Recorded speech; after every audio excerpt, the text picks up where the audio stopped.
Okay guys, this begins. I got the gas drained. So I'm going to be pulling all this off.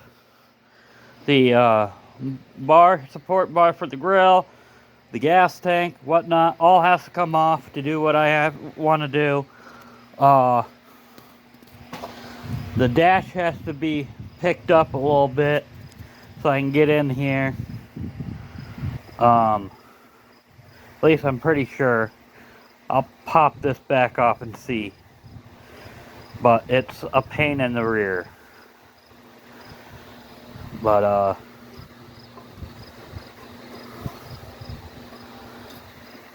yeah, it's not easy. But I'll check and see if I can't wiggle into there anyway. So it's hot out. It's supposed to rain sometime this afternoon. I already test fitted the hood. It's a little tight. I think this grill might be a little bit out of adjustment, but I'm not worried about it.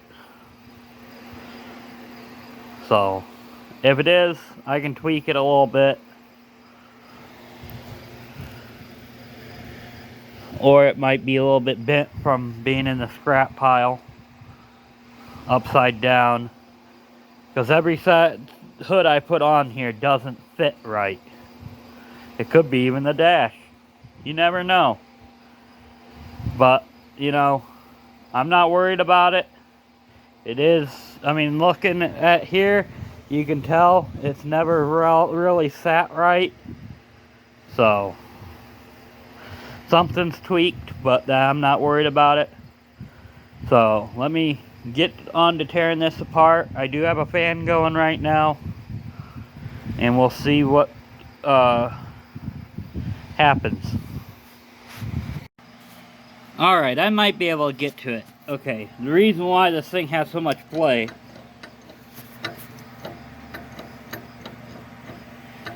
focus.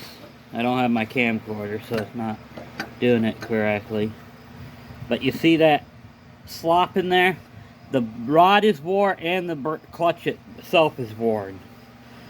So we'll get this thing out of here and see. I'm gonna have to go up underneath and get the pin out, and it should slide upwards. Then this whole bracket should slide out. The rod has to come out first, it looks like. It's been a while since I've done one of these. I usually have this thing down pat on how to take these things apart. So, but this rod here definitely needs some attention. I might have another one that's in better shape. I'll have to get it out and actually look at it and find out. But we'll find the best rod and go from there. Flash! Flash! He was just around here. So, anyway, we'll continue and see how it goes. I mean, this is very... It's not complicated. It's not hard. But it takes time. It's a pain in the rear at times too if stuff doesn't move. So, alright guys, I'll see you in a bit. Okay guys, I got the original clutch pedal out of here. I've got the clutch bracket here. It's still loose, but that's the one I got yesterday. I decided not to weld it up. It's not too badly worn. It'll be alright. And I'm reusing the original rod, and I'm gonna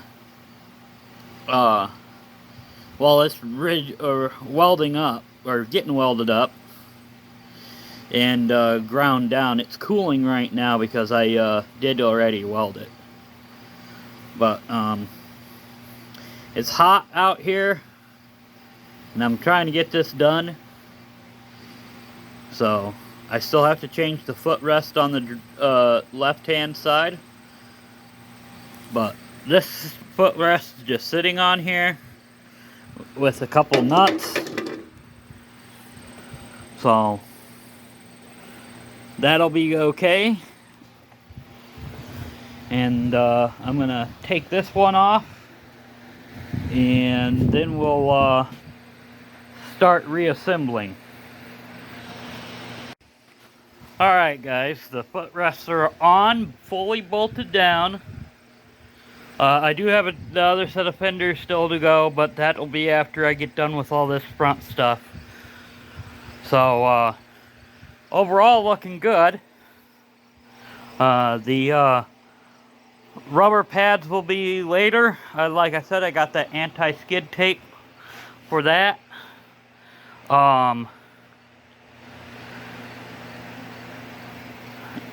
But, you know, I like to get them in working condition. I mean, this thing is growing on me. I don't know why.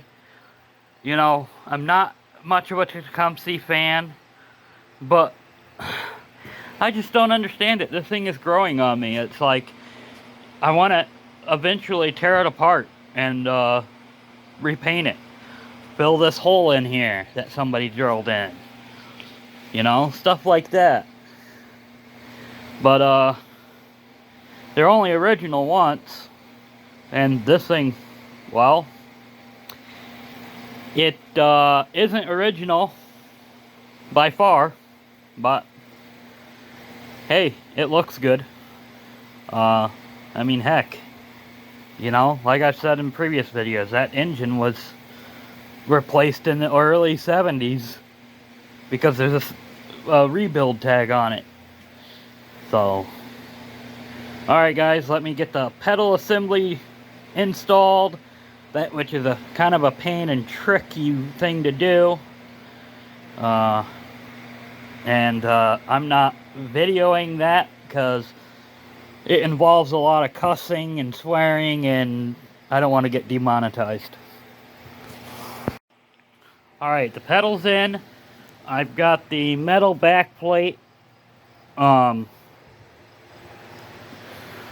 painted a second time for a second coat because I missed a spot that's pokes out like a sore thumb. I messed up a little bit on this side where it sticks out, but I ain't worried about it. It went in a lot easier than I thought it would. Usually these things fight. I did have to loosen up this footrest over here. But other than that, it went in like butter. I couldn't believe it. So, now I have to put the keys and whatnot in and go from there on underneath and hook up the linkages. I lost one key, which is okay. I can just go get another one out of the shed. So, you know, having spare parts is always good. Now, when you're hooking the spring back up, you see this little cotter pin or whatever you want to call it. I know somebody's going to be difficult and tell me, hey, you're pronouncing it wrong. Remove that and put a 1/4-20 bolt in there. You'll have to put a nut on each side and leave it spaced out, and get the spring on the space area, because it's a whole lot easier to do, and a lot of times these things are just wore out anyway. Something like that. Focus, phone. Okay. There we go. Something like that. Doesn't have to be a graded bolt or anything. It's just a spring tensioner. Okay guys, now we're ready to close this side up. Nice strong spring tension on the main one. And the one that keeps the this And the pedal all assembly is nice and tight also, which is down here. That's on a Suburban. That is to keep them from bouncing up and down. Like on the Customs, with the clutches wear, it'll start bouncing the pedal really, really bad. Well, in a way, they have something similar with a constant tension spring, but the pedal still bounces. So, you know, you have to weld everything up on those. And yes, I know my engine pulley's broke. I'm not worried about that. So, this is just the outer one. I don't even remember what it's used for, but I don't have any use for it because the mower deck is this big one and it's good. So, see when I get this put back together, and then we are gonna move on. Okay guys, let's see. Alright, pull out choke, gas is on, push in the choke, changed out the amp meter to the correct one. Okay, let's see how this clutch works now.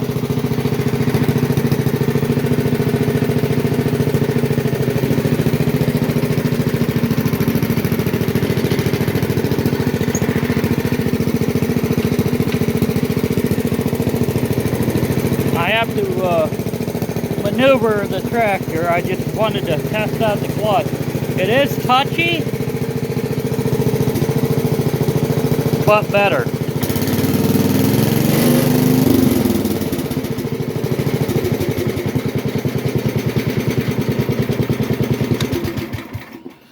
And there's no real rattle anymore. There is still a little bit of an engine noise, which is probably a piston slap because she does smoke a little bit, and I ain't worried about it. I mean, what do you expect? 1970? With a replacement engine that's dated 1970? So, I mean, it looks pretty darn good. I still have to put the fenders on. That's the reason why I moved it over.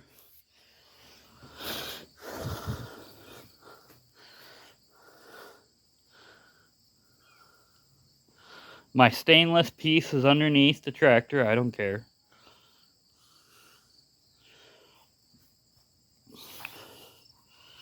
I mean, I can't complain about that. This still needs straightened out, the mule drive cover. I ain't worried about it right now. This tractor is definitely going to Pontiac. So, if you're local and want a close-up look at what I've been doing, then we'll be there sometime within the next few days, or sometime within the next weekend at Pontiac, Illinois, the Thresherman show. So, let me get the rear end tore apart, and we'll put the fenders on it. I tell you what, that was a long day, but overall, I think it's worth it.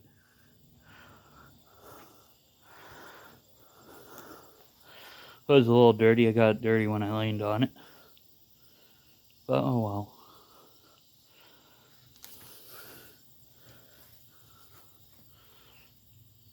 Needs a good pressure scrubbing.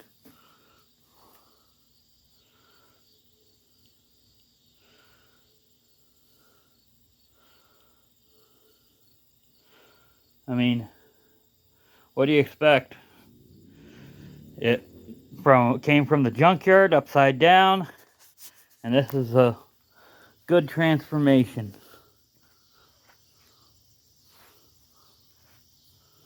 Almost can't believe it's the same machine. I am going to end up changing that passenger or the right side steering spindle just to make sure, because it is bent still.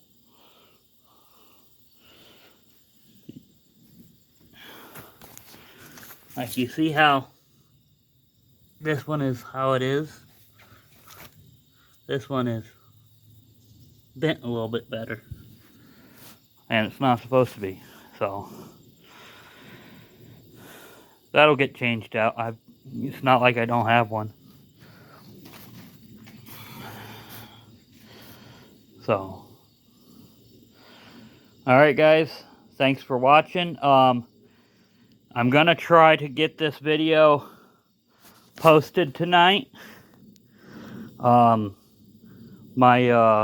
main computer is down. Graphics card went out, and it's gonna be about $700 for the one I want. So yeah, not fun. So anyway, I'm gonna be just using my little laptop for editing videos and stuff until my backup computer can get here, because it's up in Wisconsin. Things I still have to do before Pontiac. I gotta put the chains on the back of the 3-point.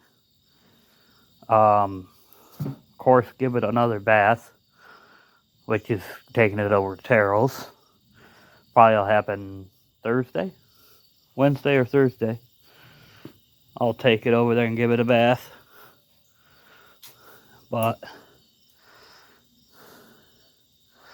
overall, I think it's pretty good.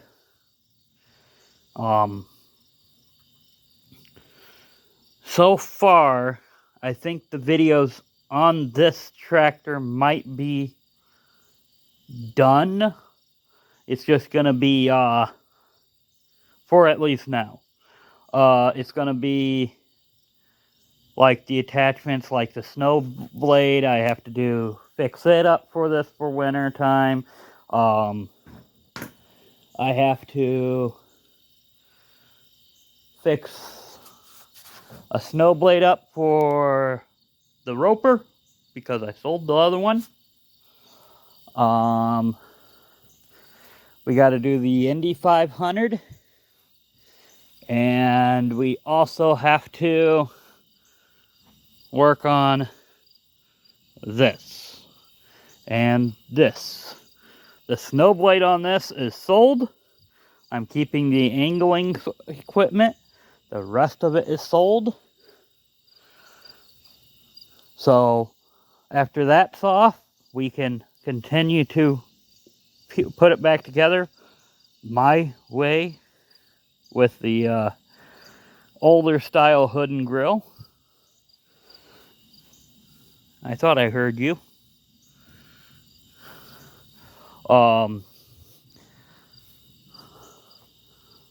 Sometime this week, I gotta pull the engine off of this. I still haven't done it. Cut the clutch off of this. Take the front axle. Probably cut the steering wheel off. Pull the transmission and fenders and seat spring.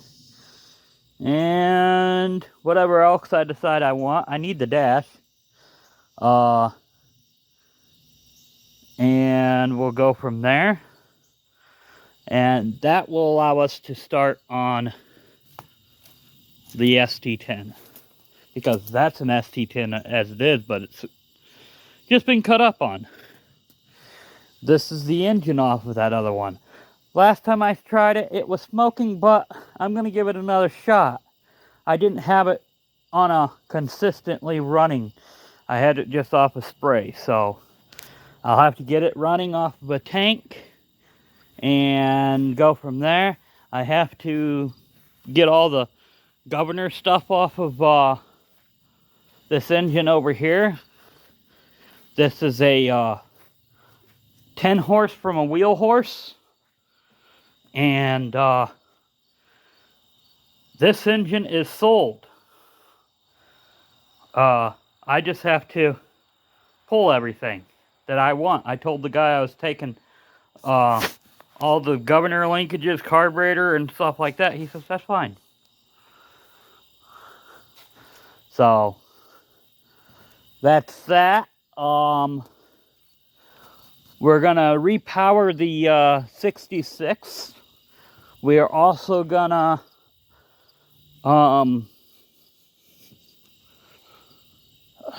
split the original trans to the custom 6 soon. So you see there's tons of projects. This is the engine that we're going to put in the custom 6. It's another 10 horse.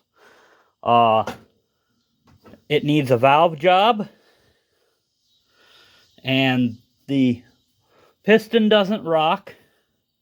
It had a screw go loose. And there's all the tins and stuff. This is out of a custom already.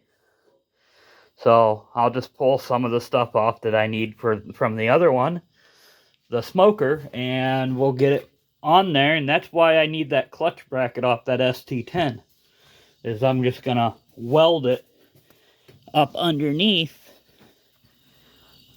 the gas tank housing, because this, okay, it's getting dark, so that is what we're after. That assembly there. And all it is just welded right there.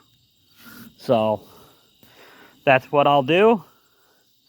Now earlier I was mentioning about the clutches on these wobbling.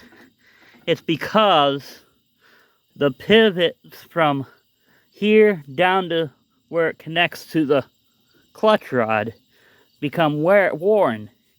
The spring tension only affects the belt, so the pedal flops on some of them. That's what I was having an issue with the RT10. My finger just got in the way. But you know, as you can see, we got tons of projects. Plus, I still have to clean up some of my parts that I've been pulling. This is the toolbox out of that Sears Suburban 10, and it's gonna probably end up in the scrap pile because I got a good one there, and I got a good one over there. These are gonna go on the Compact 80 sooner or later. I gotta get them sanded down and primed and painted up yellow. So, you know, like I said, there's tons of projects. So, stay tuned, guys. Like I said, we will have quite a bit. Alright, thanks for watching.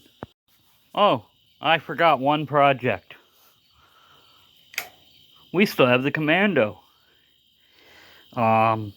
And something I don't know if I told you, but back in there, you see that gas tank? There's a cooler underneath of that.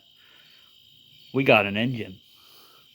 All I have to do is get some bearing plate gaskets and pull that engine apart, seeing as it was smoking anyway.